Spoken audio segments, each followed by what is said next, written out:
জামাত ওপেনে ডিক্লেয়ার দিয়েছে, কাজে ওপেনের কথা আর গোপনের কথা এক হতে পারে না। তাহলে আমার বাইরে তো তার ভোট দেওয়ার কোনো জায়গা আমি দেখি না ভাই। আমাকে বলতে দেন, কেউ পাশে না কথা বলি। জামাত তো সমর্থন করছে, তারা স্পষ্ট ডিক্লেয়ার করছে, আর আমাকে ছাড়া জামাত ভোট দিবে কাকে? আমাকে বলুন কাকে দিবে? তাদের ভোট দেওয়ার তো জায়গা আছে। তারা তো জীবন ব্যবস্থা আল্লাহর আইন চাই, সৎ লোকের শাসন চাই। তা আমি তো আল্লাহর আইন চাই, এবং আমাকে যদি তারা সৎ লোক মনে করে, তাহলে আমার বাইরে তো তার ভোট দেওয়ার। ভিশন ব্লেন্ডার সাইক্লোন প্রো সঠিক ওয়াটের শক্তিশালী মোটর ও শার্প কাটিং এজ ব্লেডের কারণে মাংস কিংবা অন্যান্য মশলা নিমেষেই হয় মিহি passion. Vision Blender cyclone pro. কোনো জায়গা আমি দেখি না ভাই। জামাত আমাকে ভাই আমার বাইরে ভোট দিবে কাকে? আমি তো দেখছি না। যদি আমার বাইরে আপনারা বলেন কাউকে ভোট দেওয়ার আছে কিনা, যদি থাকে দেবে সেখানে।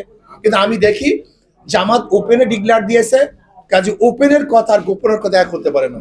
আমাদের অ্যাডভোকেট হেলাল সাহেব উর্দু করার সময় স্পষ্ট বলেছেন, আমরা হাত পাখিকে সমর্থন করব, আমরা তার সাথে কাজ করব। এরপরে এই বিষয় দ্বিতীয় কোনো বক্তব্য আছে বলে আমি মনে করি। জোট থেকে বের হওয়ার পরেও তো তিনি উর্দু করছিলেন ভাই। এরকম তো না যে জোটে থাকাকালীন উর্দু করছে।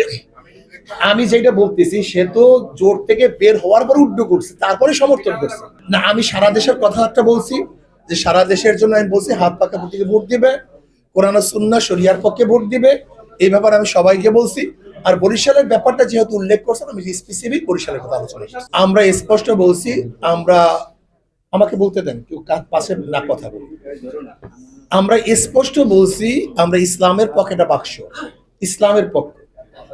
যেহেতু জামাত তার স্পষ্ট বলছে এবং তাদের ইস্তেহারের মধ্যে ইসলাম নাই, কাজে আমরা বলছি ইসলাম, ইসলামের পক্ষে একটা বাক্সের ঘোষণা যেহেতু দিয়েছি, কাজে আমরা জামাতের সাথে প্রতারণা করতে পারি না। সেই হিসেবে আমরা বের হয়ে আসছি এবং আমার ইস্তেহারে বলছি, যদি আল্লাহ পাক ইসলামী আন্দোলনকে ক্ষমতায় দেয়, শরিয়াকে সর্বোচ্চ গুরুত্ব দেওয়া হবে ইনশাআল্লাহ।